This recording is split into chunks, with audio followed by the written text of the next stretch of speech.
ce carnet de lecture va être un carnet 100% lecture commune. Je n'ai que ça de planifié sur les prochaines semaines.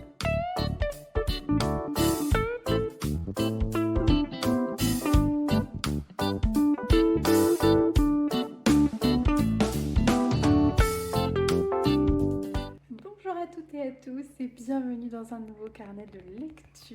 Installez-vous bien confortablement et nous sommes partis pour une petite demi-heure de blabla livresque. Après une bonne pause de vlog, je suis contente de vous retrouver par ici. Je suis contente de vous reprendre un peu dans mon quotidien et de continuer à filmer. Comme je vous le disais, ça va être un vlog très porté sur les lectures communes puisque je n'ai pas moins de 3 lectures communes de prévues la semaine prochaine. Alors, ça c'est en théorie parce qu'en pratique, je ne sais pas trop comment je vais m'organiser. Vous doutez bien quand même que 3 lectures communes, plus le boulot, plus les enfants à gérer, je ne suis pas sûre d'arriver à tout faire. Mais on va essayer de s'y tenir au maximum. Toujours est-il qu'aujourd'hui nous sommes dimanche, que je prends un petit peu le temps de me poser. J'ai fait un tri monstrueux dans ma pile à lire. J'ai compté tous les romans de ma pile à lire, j'en ai 203. Voilà, j'ai tout scanné sur Babelio et tout pour avoir un ordre d'idée en fait de ma palle et pour voir un petit peu ce que ça donnait. Bien, écoutez, je ne suis pas déçue, hein. J'ai quand même du boulot. Et encore, je vous dis que j'en ai 203, mais en vrai, j'en ai plus que ça parce que j'ai pas tout scanné entièrement. J'ai pas scanné cette bibliothèque-là. Elle est juste à côté. Voilà, c'est ma bibliothèque avec mes belles collections. Et là, j'ai pas tout scanné. Donc je n'ose même pas imaginer. Bon, revenons à nos moutons. Donc comme je vous disais, ça va être un vlog 100% lecture commune ou presque. Je viens de faire le découpage de la première lecture que je lance dans le cadre du Sunset History Book Club. Si vous avez loupé l'information, sachez que j'ai lancé un book club 100% roman historique. C'est un book club qui se passe exclusivement sur Discord. Et le premier thème, le thème du mois de septembre qui a été sélectionné, c'est Saga familiale. Et le livre qui a été choisi, c'est le premier tome de la saga Filles d'Irlande, Le secret des Dever Hill de Santa Montefiore. Je suis ravie de le lire avec vous en lecture commune parce que ça fait longtemps qu'il traîne dans ma palle, ça fait longtemps que je veux le lire, je n'en vois que des avis positifs, donc j'avais très envie de découvrir cette saga. Donc l'objectif c'est de découvrir le tome 1 en septembre, le tome 2 en octobre et le tome 3 en novembre, en sachant que si j'ai bien tout compris, il y a un quatrième tome qui est prévu, donc peut-être qu'il va sortir d'ici la fin de l'année, à voir. Mais déjà, on va déjà commencer par le tome 1, on va voir ce que ça donne. Et si ça nous plaît, on continue la saga. On est sur le Discord une petite trentaine, je pense. Enfin, voire même une petite quarantaine, parce qu'on doit bien être 35. Et sur les 35 personnes, tout le monde ne participe pas à la lecture commune, parce que tout le monde n'est pas intéressé par le livre, ou alors il y a certaines personnes qui l'ont déjà lu. Mais je pense qu'on est quand même une bonne dizaine à participer, donc c'est déjà un bon point et c'est déjà une bonne petite lecture commune. Donc si vous avez envie de nous rejoindre, n'hésitez pas parce qu'il n'y a pas de timing à respecter. La lecture commune est ouverte sur tout le mois de septembre, donc vous pouvez rejoindre l'ALC quand vous le souhaitez. Vous avez juste à respecter le découpage et les différentes parties qui ont été créées pour ne pas spoiler les autres lecteurs, c'est tout. Ensuite, sur les autres lectures communes en parallèle, ce mois-ci, enfin cette semaine, je vais lire en lecture commune avec Nathalie du compte Natty Scarlett, je ne vous la présente plus. Rendez-vous avec la menace, qui est le 7e tome de la saga des détectives du Yorkshire. Il est grand temps qu'on termine cette saga, mais c'est vrai qu'on prend un peu notre temps avec Nathalie, c'est notre saga un peu chouchou, on l'aime beaucoup et on adore lire cette saga ensemble, donc on se prévoit toujours 2-3 tomes par an. Là, c'est le deuxième qu'on lit cette année, donc ce serait peut-être bien qu'on essaye de s'en caler un dernier avant la fin de l'année. Mais en tout cas, celui-ci, j'ai trop hâte. Et dernière lecture commune de prévue, c'est la lecture commune qui est prévue par Coralie, du compte Coralie et Écoute. Je vous en ai déjà beaucoup parlé. C'est une personne avec qui j'aime beaucoup échanger sur Instagram. Et Coralie a prévu 12 lectures communes en piochant un peu dans sa palle sur toute cette année 2025. Et en septembre, elle avait prévu de lire La chambre des papillons, non, La chambre aux papillons, pardon, de Lucinda Riley, livre qui traîne dans ma palle depuis, je pense, au moins 4 ou 5 ans, donc il était grand temps que je le sorte. Donc voilà, donc je me suis dit que c'était l'occasion. On est sur la fin de l'été, ça passe encore en termes de saisonnalité, donc on y va. La lecture commune commence demain, donc je vais essayer de suivre le découpage, parce que pour le coup, il y a vraiment un découpage à respecter par jour cette fois-ci, donc il y a un timing. Donc ça commence demain et ça termine dimanche prochain, je crois. Donc je vais essayer de suivre le découpage. Voilà le petit programme de ce vlog. J'espère que ça vous plaira de suivre ces lectures communes avec moi. En termes de lecture en ce moment, papier, j'en suis où j'en suis là. J'ai commencé hier un roman qui me tenait vraiment à cœur, que je voulais absolument lire avant la fin du mois d'août. Et je savais que je pourrais le lire sur le week-end. C'est le dernier roman, enfin l'avant-dernier roman de Julien Sandrel, puisque son dernier sort là en octobre. Il s'agit de Beaucoup d'amour et quelques cendres. C'est un auteur que j'aime beaucoup, vous le savez, Julien Sandrel, c'est vraiment un incontournable pour moi. Tous ses romans me plaisent. Il y en a certains qui me plaisent plus que d'autres, bien sûr, mais globalement, ce sont des livres que j'adore. J'ai eu des énormes coups de cœur pour certains de ses romans, Les Extraordinaires ou Merci, Gratier, Thank You pour ne pas les citer. Donc je sais pertinemment que ça me plaît quand je me lance dans un Julien Sandrel et franchement, celui-ci ne fait pas exception à la règle. J'ai lu 107 pages pour le moment. J'ai lu exclusivement hier soir quand je suis rentrée, parce qu'on était d'anniversaire hier toute la journée. On est rentré assez tard, mais j'ai pris le temps de lire ce roman et je suis très contente. Je suis plongée en plein dans la Californie. Je viens vous parler de l'histoire très probablement demain, quand je l'aurai terminé, parce que je compte le finir ce soir. Voilà, 107 pages. Il n'est pas si gros que ça, franchement, il fait 330 pages et c'est du Julien Sandrel, donc je sais que je vais le dévorer. Voilà, bon bah écoutez, j'espère que vous de votre côté vous allez bien, j'espère que vous êtes ravis de me retrouver, moi en tout cas je suis ravie de vous retrouver par ici, et j'espère que vous faites des très bonnes lectures en cette fin de mois d'août, début du mois de septembre.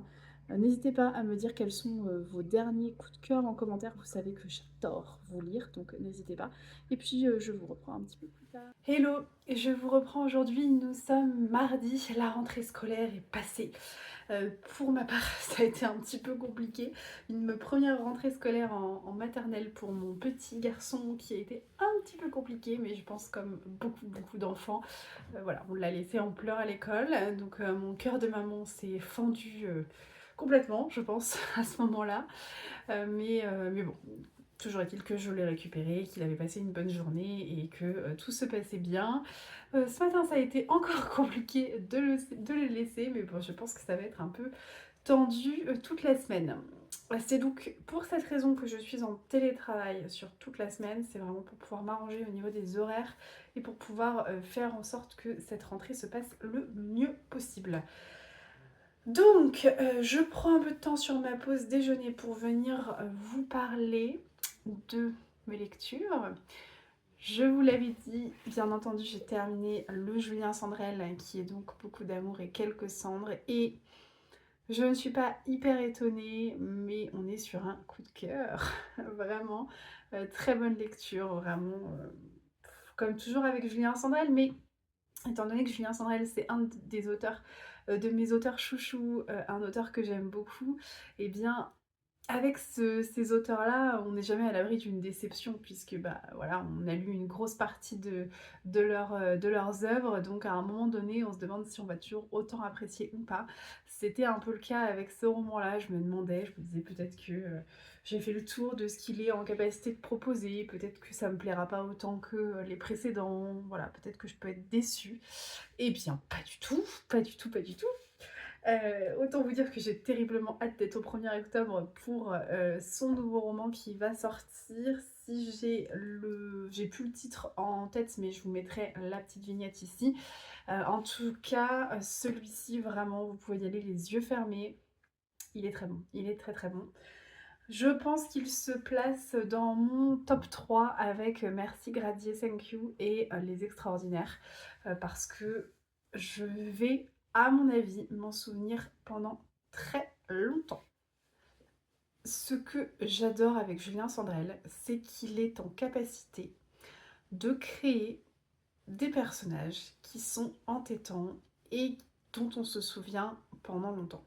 Alors, là où il y a une particularité, c'est qu'on ne se souvient pas de ces personnages pour leur personnalité ou leur charisme, on se souvient de ces personnages pour leur histoire. Les personnages de Julien Sandrel sont des personnages qui ont toujours vécu des choses complètement invraisemblables, complètement improbables, des choses très fortes émotionnellement parlant, des tragédies parfois, des concours de circonstances qui font que leurs vies sont extrêmement marquantes. Et en fait, on se souvient pas forcément de leur personnalité, mais on se souvient vraiment de ce qui leur arrive et de toute leur vie. Voilà, tout simplement. Et c'est exactement ce qui se passe dans ce roman, Beaucoup d'amour et quelques cendres, puisque dans ce livre-là, on va rencontrer 5 personnages. On rencontre d'abord Lucia, qui est une jeune femme franco-espagnole. Elle vit à Barcelone et Lucia, elle est complètement paumée. Elle vient d'arrêter ses études, elle vient de se faire virer de sa colocation puisqu'elle n'a pas l'argent pour pouvoir payer le loyer. Elle est à la rue et en plus de ça, elle est enceinte. Voilà un petit peu le portrait du premier personnage que l'on rencontre. Ensuite, on fait la connaissance de Hortense. Hortense, c'est une cadre dynamique dans une entreprise parisienne qui a à peu près la quarantaine. Et Hortense, elle est aux prises avec un maître chanteur puisqu'elle sort tout juste d'une relation extrêmement complexe avec son DRH qui bien évidemment était marié. Et voilà, il y a une histoire qui se passe, je vous en dis pas plus, toujours est-il qu'il y a un maître chanteur qui l'a fait chanter. Le troisième personnage que l'on rencontre, c'est Max. Max, de son côté, c'est un personnage assez particulier, assez triste, puisque c'est un personnage qui a un métier très très très particulier, très original, dont je n'avais jamais entendu parler. Il est disperseur de cendres, donc en fait il organise des réceptions pour disperser les cendres des défunts lorsque les familles et les proches le demandent. Et c'est un personnage très triste puisque quand on le rencontre dans le roman, il vient de perdre sa femme. Voilà, donc il est extrêmement... Enfin, il est dans une tristesse absolue, dans un désespoir sans faille, enfin sans commune mesure en tout cas. Et voilà. Et les deux derniers personnages que l'on rencontre, c'est un couple. Il s'agit de Arsène et Joséphine.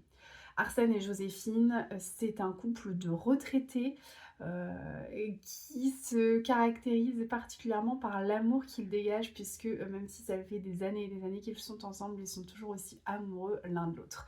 Ces 5 personnages n'ont bien évidemment rien en commun, ne sont absolument pas amenés à se rencontrer, mais ils reçoivent tous une invitation pour participer à une chasse au trésor qui a lieu en Californie.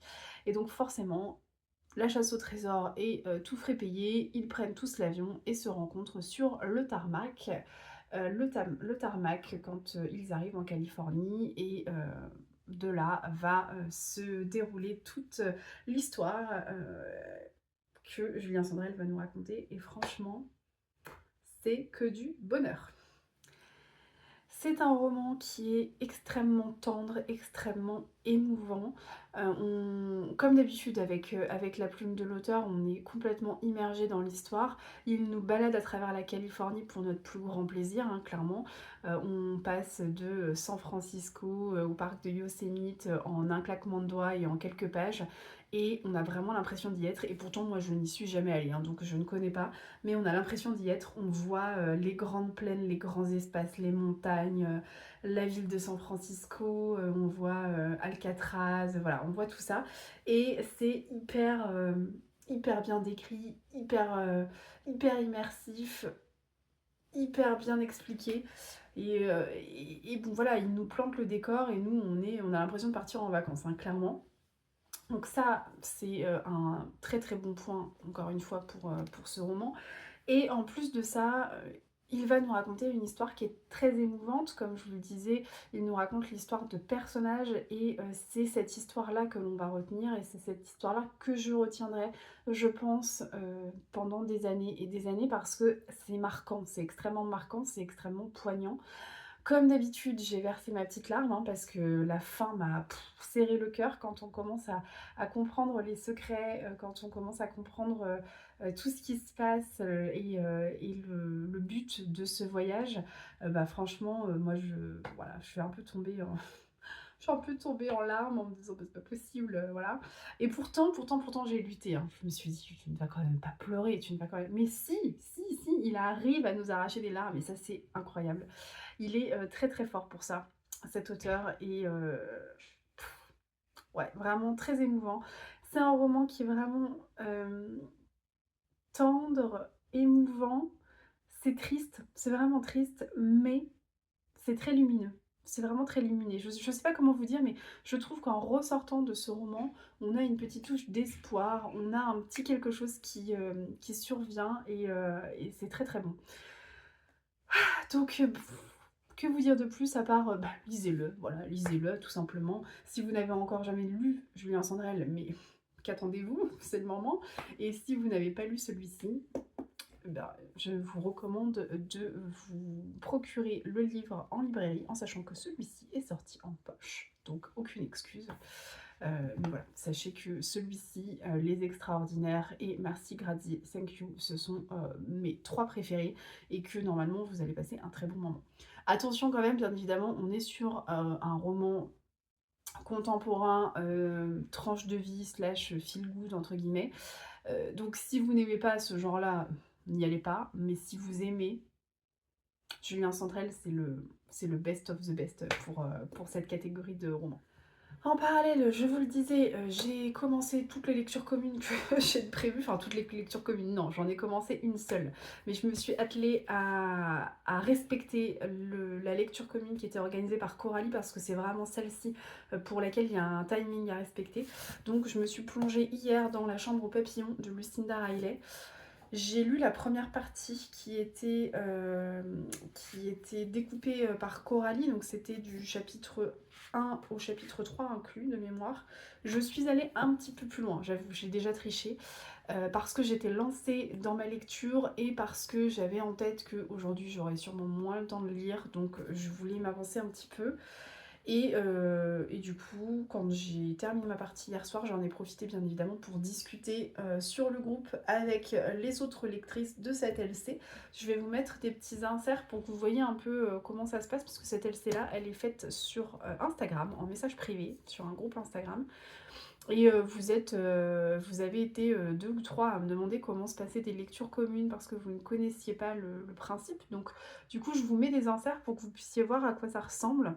Mais en gros, quand on est sur un découpage avec un timing, on s'engage à lire la partie qui est prédécoupée le jour prévu.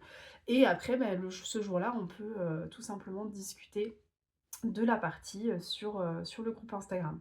Voilà. Sur Instagram, c'est plus simple de faire un timing comme ça, avec un découpage, parce que sinon, on peut très vite se faire spoiler.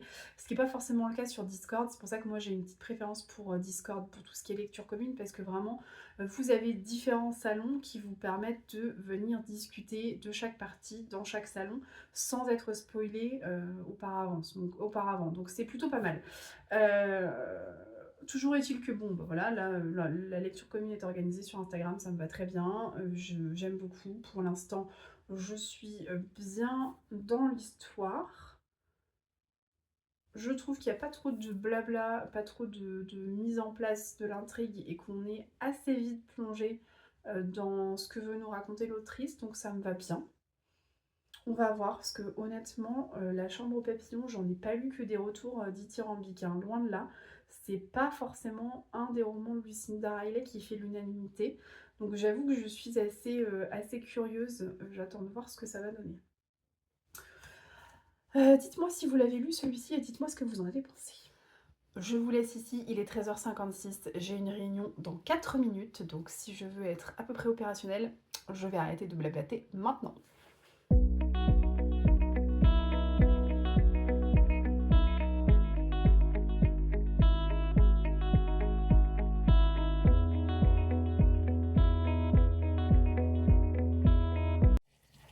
Hello, on est mercredi aujourd'hui, mercredi jour des enfants. On est mercredi soir, donc je suis en train de faire à manger en même temps que je vous parle là. C'est juste pour vous dire que pendant la sieste de mon fils cet après-midi, j'ai eu l'occasion de commencer ma deuxième lecture commune. Je vais le chercher parce qu'il est là.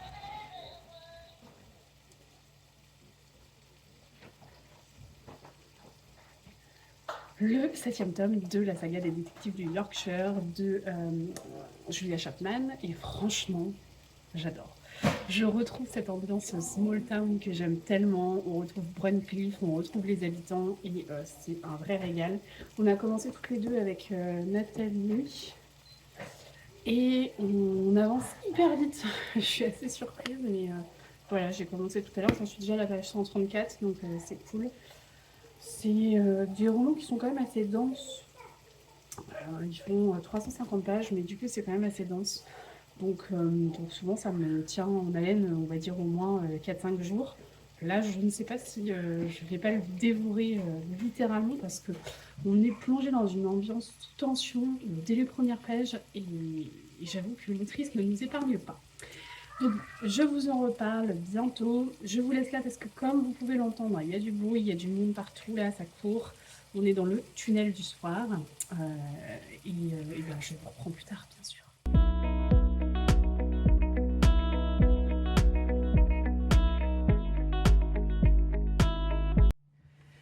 Hello!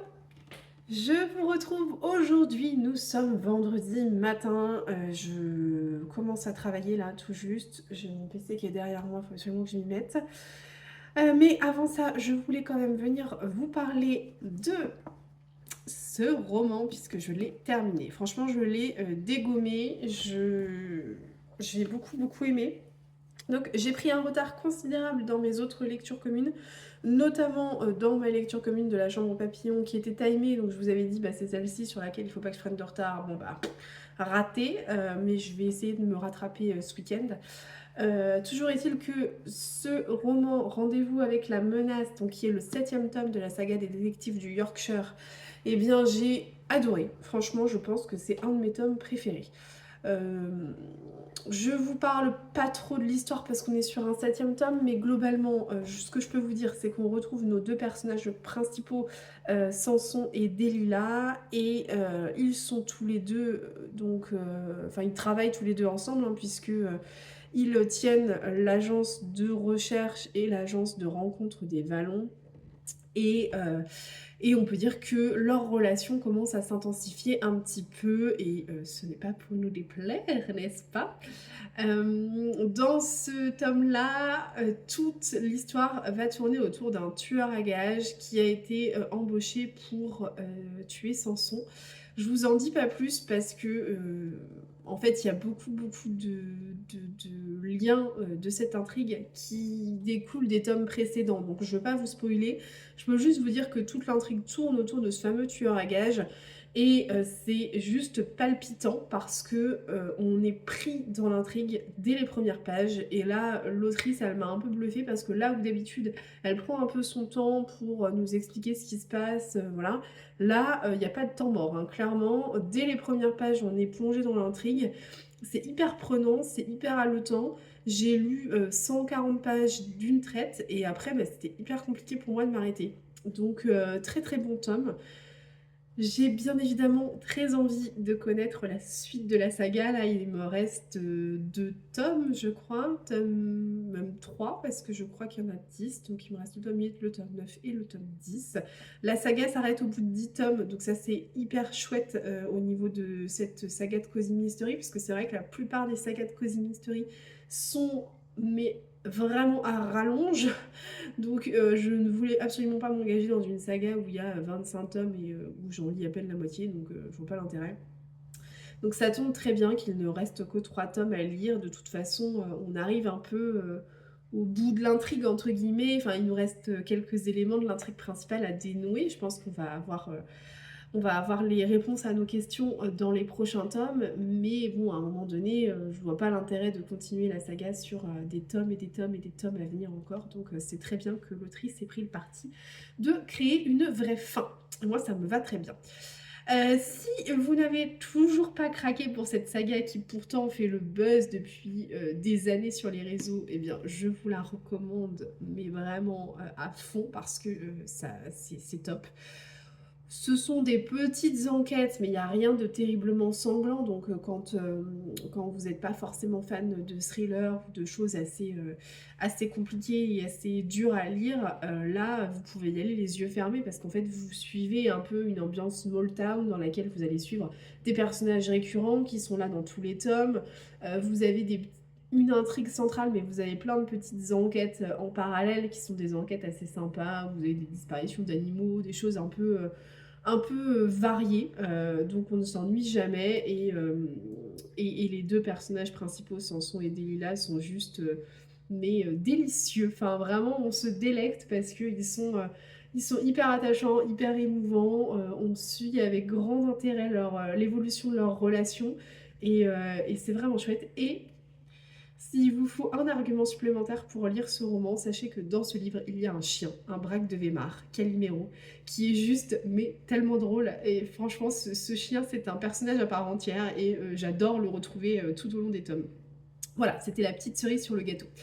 Nathalie n'a pas encore fini de lire ce roman parce que pour rappel, je le lisais en lecture commune avec elle, mais de ce qu'elle m'en a dit, elle est plutôt emballée par les premiers chapitres. D'ailleurs, c'est elle qui avait lancé le rythme très haletant de cette lecture commune, puisqu'elle avait lu les premiers chapitres d'une traite comme ça, et je m'étais dit, oh là là, mais je suis en retard. Donc voilà, donc on est toutes les deux alignées pour dire que cette saga, c'est vraiment très chouette. Donc n'hésitez pas un seul instant si elle vous tente. De mon côté, côté lecture, donc du coup, comme je vous le disais, je me replonge dans la chambre des papillons parce qu'il faut absolument que j'avance. J'ai également ma lecture audio qui est toujours en cours, mais alors franchement, je peine à avancer, hein. J'en suis à 25%, mais alors je les ai atteints très difficilement, donc je sais pas trop ce que je vais faire avec ça. On va voir. Et puis il faut absolument que je commence le premier tome de la saga des secrets de Dever Hill parce que c'est la première lecture commune du book club, du Sunset History Book Club, donc il est quand même grand temps que je m'y mette. Voilà. Bon allez, sur ce, je vais me faire un petit café et je vais travailler.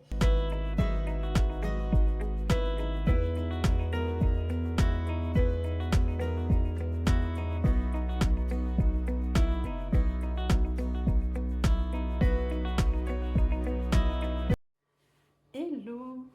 On est samedi soir, il est 22 heures, il est assez tard.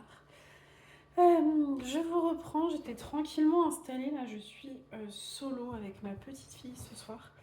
On est allé prendre l'apéro chez des copains tout à l'heure là. Et j'enlève ça. Et ma fille avait très très envie de dormir. C'est un peu compliqué pour la coucher ailleurs que chez elle. Donc voilà, du coup je suis rentrée tranquillement avec elle. Mon conjoint et mon fils sont restés chez nos amis. Donc voilà, j'étais un peu frustrée de partir aussitôt. Mais bon, d'un côté, je préfère qu'elle profite de sa nuit bien comme il faut. Et puis en toute honnêteté, je suis un peu claquée. Donc c'est pas plus mal, comme ça je peux passer ma soirée un petit peu tranquille. Je me suis fait un petit plat de pâtes carbo très régressif, mais j'avais hyper faim, j'avais très envie de ça. Et puis voilà. Je me suis pas trop posée aujourd'hui, il faut bien l'avouer. J'ai un peu couru partout. Cet après-midi, je suis allée me faire tatouer, donc je pense que c'est aussi pour ça que je suis un peu fatiguée, même si c'était pas une grosse séance, mais quand même. Donc, voilà, finalement, la petite soirée tranquille, ça me va pas trop mal quand même.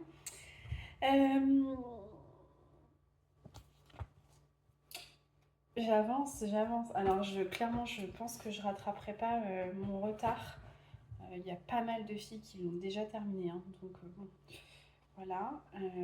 J'en suis au chapitre 21. Il y a combien de chapitres? Il y en a bien au moins 41, donc il m'en reste encore une vingtaine. Je suis à un peu plus de la moitié. Honnêtement, j'aime bien ce que je lis. Je suis quand même très bien dans l'histoire. Ça me plaît. J'y allais vraiment avec beaucoup d'appréhension parce que j'avais vraiment lu des avis pas forcément dithyrambiques sur ce roman. Et finalement, contre toute attente, je me sens bien dans cette histoire.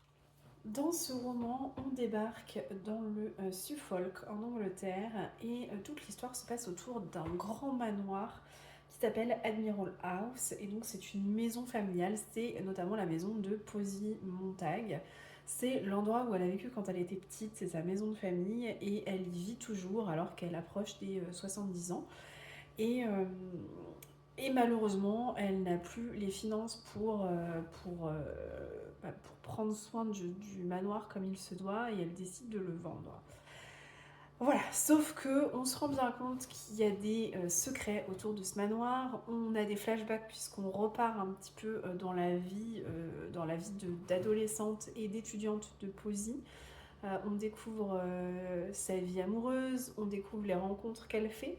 Et on suit en parallèle son histoire quand elle a 70 ans et également l'histoire de sa famille, puisque Posy a deux fils, Sam et Nick. Et on a Sam qui est le fils aîné, qui est entrepreneur et clairement tous les projets qu'il mène ou presque se soldent par des échecs.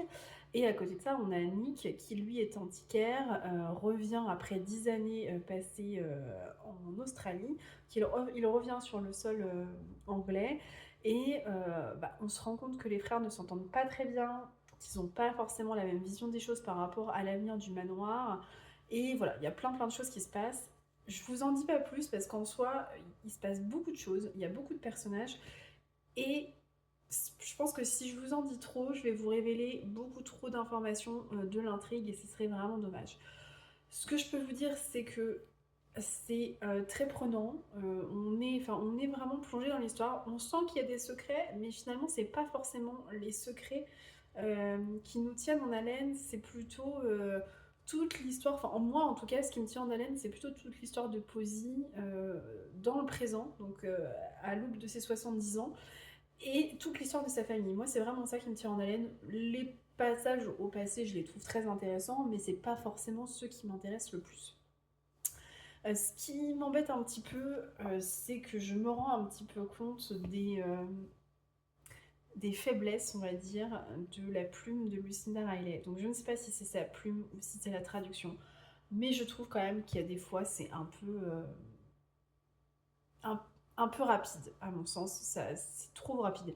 J'ai pas retenu là, mais il y a deux, trois passages que j'ai lus où en fait, un personnage va dire quelque chose, il va un peu lâcher une bombe, et puis il va finir sa tirade en disant bon bah allez, on se voit plus tard, ciao. Bah non, enfin non, tu peux pas dire ça et te casser 2 secondes après, c'est pas possible. Donc il y a des choses comme ça qui me restent un peu en travers de la gorge parce que je trouve que c'est fait de façon un peu grossière et ça mériterait d'être travaillé un petit peu plus finement.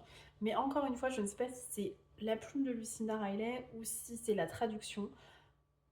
Mais quand même, je me suis fait la réflexion plusieurs fois dans le livre et pour que je le remarque, c'est que c'est assez récurrent parce que je suis pas du genre, je suis pas une lectrice très attentive dans le sens où moi je lis assez rapidement, je suis capable de lire assez vite des phrases en comprenant le sens, même en les survolant en fait.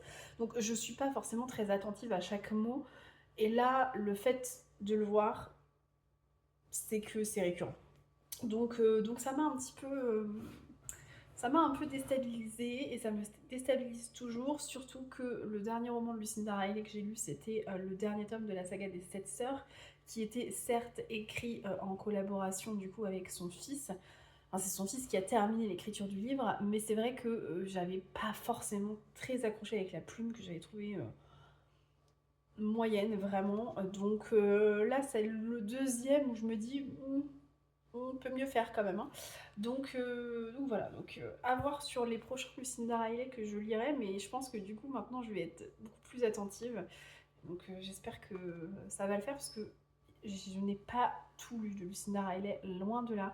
Et je trouve que ses intrigues sont toujours hyper originales, très passionnantes. Et ça m'embêterait en fait d'arrêter de lire cette autrice juste pour cette histoire de plume un peu grossière et un peu trop rapide parfois. Donc on va voir. Je vous en reparle quand je le termine, bien évidemment. Ça n'empêche que, comme je vous le disais, pour l'instant j'aime beaucoup, je suis bien dans l'histoire et j'ai très hâte de savoir comment ça va se terminer.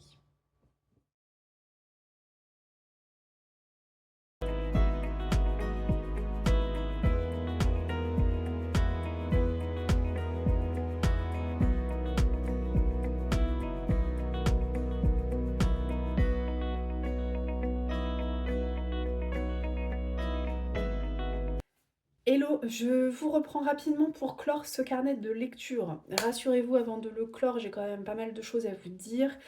Avant tout, je voulais vous faire un petit récap final de ma lecture de La Chambre aux papillons que j'ai terminée. Globalement, mon avis n'a pas trop changé par rapport à ce que je vous disais. C'était une lecture agréable, mais ce n'est pas mon préféré de l'autrice. Et on est plutôt sur une déception. Je m'attendais vraiment à apprécier plus que ça. Globalement, ce qui pêche pour moi, c'est la surenchère. La surenchère de faits et de thématiques abordées. Il y a beaucoup de choses sans que ce soit vraiment creusé. C'est plutôt survolé, c'est balancé comme ça. Et les révélations beaucoup trop abruptes, comme je vous disais. Alors ça, franchement, il y en a beaucoup trop, à mon sens, dans le roman. Ça revient trop régulièrement et ça coupe vraiment la narration. Je suis pas très fan de ce mode de fonctionner et de ce mode de rédaction.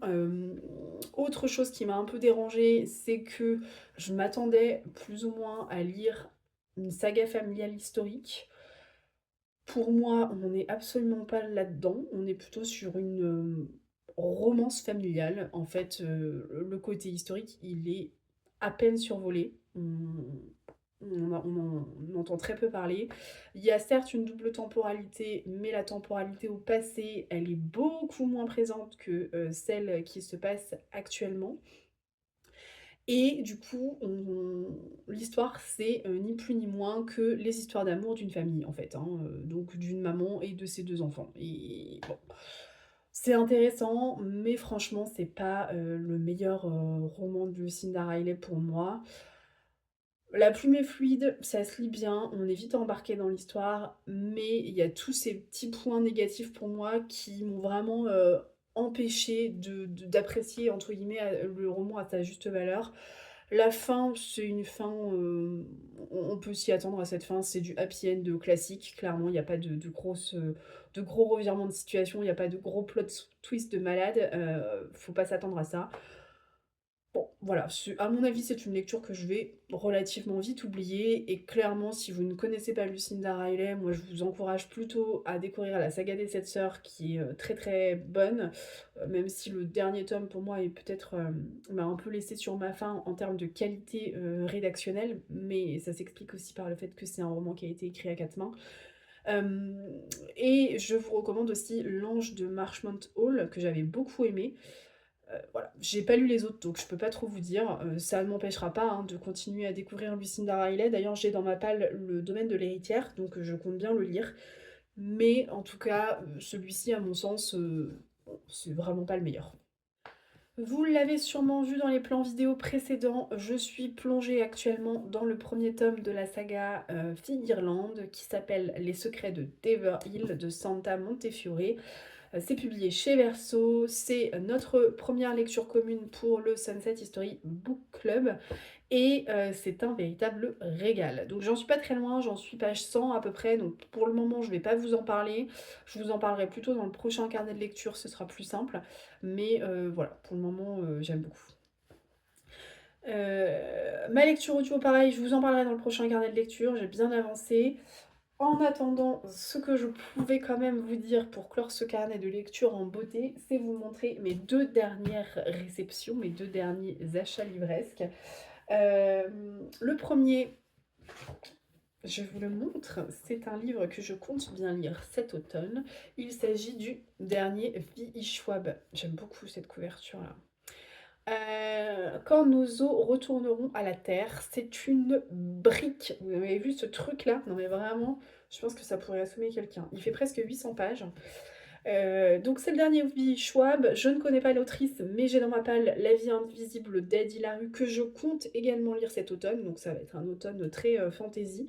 Je compte bien me plonger un peu dans le mood automnal.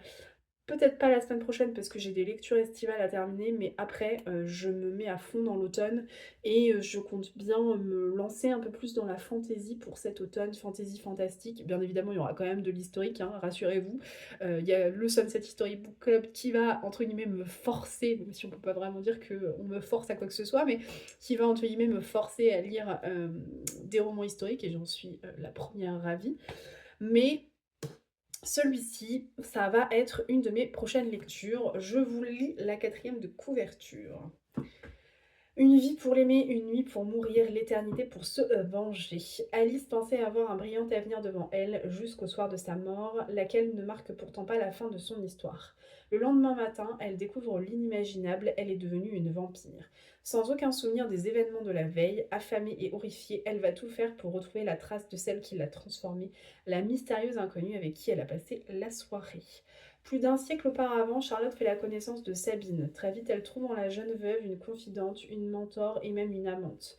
La nuit où elle se jure que jamais rien ne pourra les séparer, Sabine fait d'elle une vampire. C'est là le début d'une histoire d'amour passionnelle, longue de plusieurs décennies, qui finit par s'étioler à mesure que les instincts de prédatrice de Sabine prennent le dessus sur son humanité. Entre les deux jeunes femmes commence alors un jeu du chat et de la souris, entre jalousie féroce et promesse éternelle, qui laissera tout un tas de cadavres dans leur sillage jusqu'à Alice. Dans ce roman à tiroir, dans la veine de la vie invisible d'Adi Larue, Vi Schwab tisse un récit de mort, de résurrection, de faim et de rage, mais surtout de vengeance qui saura traverser les âges.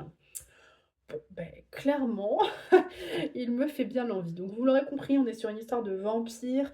On a je pense, une romance qui prend quand même pas mal de place dans l'intrigue. Romance plutôt lesbienne, si j'ai bien tout compris. Donc ça me tente vraiment bien. Je suis impatiente de découvrir la plume de l'autrice. J'ai tellement entendu parler d'elle que j'ai vraiment très très envie de me faire ma propre opinion sur l'autrice. Donc voilà. Dites-moi si vous l'avez déjà lu ou pas. Et plus globalement, si vous avez déjà lu Vi Schwab et quels sont vos préférés de l'autrice. Comme ça me permettra de jauger un peu par moi-même.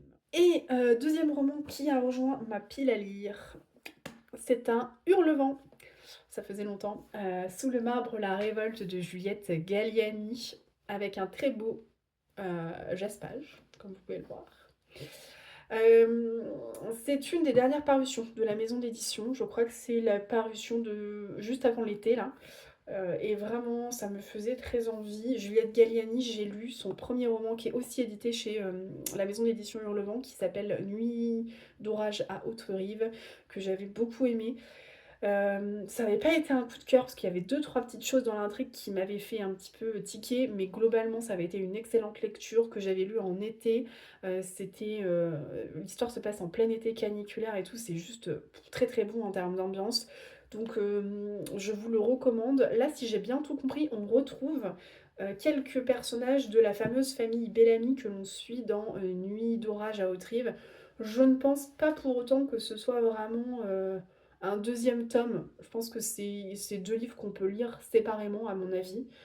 C'est juste qu'effectivement, on retrouve notamment un personnage de la famille Bellamy quelques années plus tard. Je vous lis la quatrième de couverture. 1955. Après les tragiques événements qui ont bouleversé la famille Bellamy l'été précédent, Gabrielle a quitté Lyon pour Madrid. Employée au musée Gloria Mundi, elle est chargée de partir sur les traces d'un célèbre sculpteur pour l'exposition d'été. Alors qu'il ne semble avoir laissé derrière lui que poussière et questions sans réponse, Gabrielle est entraînée dans les prémices de la rébellion contre le régime franquiste. Journal clandestin, ambition personnelle et introspection se mêlent, fissurant peu à peu le marbre sous lequel la révolte s'éveille. Voilà. Donc ça me tente énormément. J'ai hyper envie de me faire une petite semaine, voire même 2 semaines de lecture espagnole un peu, vous voyez. Même si je pense pas que l'autrice soit espagnole, mais on sait-on jamais. Mais qui se passe en Espagne ou autre. J'ai dans ma palle La cuisinière de Castamar, que je dois absolument lire pour mon challenge Lisons des reliques, parce que si je ne le lis pas avant le 31 décembre, il sort de ma palle. Donc il faut que je le lise parce que ce serait vraiment dommage de passer à côté, je pense. J'ai également dans ma palle Des palmiers sous la neige. Il me semble que ça se passe un petit peu en Espagne, ou en tout cas dans les colonies espagnoles, et franchement, ça me plairait beaucoup de le lire aussi. Donc je me dis pourquoi pas ne pas tout réunir sur un laps de temps assez court, comme ça j'en profiterai pour faire un carnet de lecture, entre guillemets, 100% espagnol. Donc pourquoi pas. Bref, dites-moi ce que vous en pensez, si ça vous intéresserait ou pas, à voir, mais celui-ci me tente énormément. Je crois que c'est à petit peu près tout ce que j'avais à vous dire, ce qui est déjà pas mal. Je me dépêche parce que j'ai un rendez-vous dans 20 minutes. Il faut absolument que je me prépare et après je vais au bureau cet après-midi. Donc voilà. J'espère que ce carnet de lecture vous aura plu. J'espère que vous aurez passé un agréable moment en ma compagnie et que vous aurez noté quelques lectures intéressantes, quelques suggestions de lecture qui vous plairaient. N'hésitez pas à me dire, vous, ce que vous lisez en ce moment et quel a été votre dernier coup de cœur. Si vous êtes arrivé jusqu'ici, je vous en remercie. Qu'est-ce que vous pouvez mettre comme petit emoji si vous êtes arrivé jusque-là? Ah bah, vous pouvez mettre un petit papillon pour la chambre aux papillons, voilà, tout simplement. Un petit papillon et moi je vous retrouve dès la semaine prochaine pour une toute nouvelle vidéo. Allez, ciao!